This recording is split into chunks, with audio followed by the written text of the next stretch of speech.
Prohibition in the USA ended in the 1930s, but investors here have been left thirsty for a professional way to pour real money into the potential of wine investment.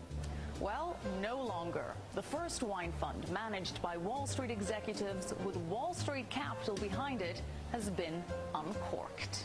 The concept of investing in wine isn't really new. People have been doing it privately for years in their own cellars. And in fact, there are a handful of funds in the UK delivering relatively consistent and handsome returns. But it's new in the US, largely because of the myriad state-by-state shipping regulations and other inefficiencies of the way wine is looked at as liquor in the US.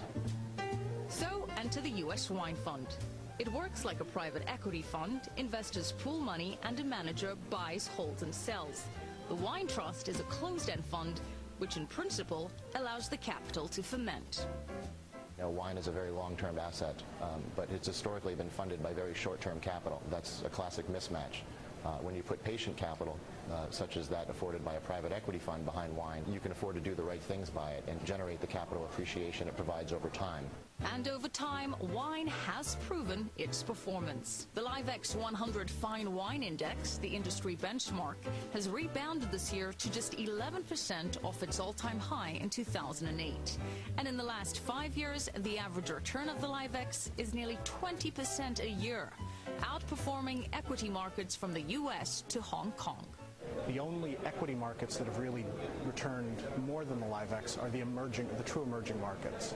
But that additional return has come at the cost of consistency of returns. It provides an equity-like level of returns with a bond-like level of security. And with a plunging American dollar, wine has an added temptation. It's also a currency play, as we have a falling dollar in terms of value.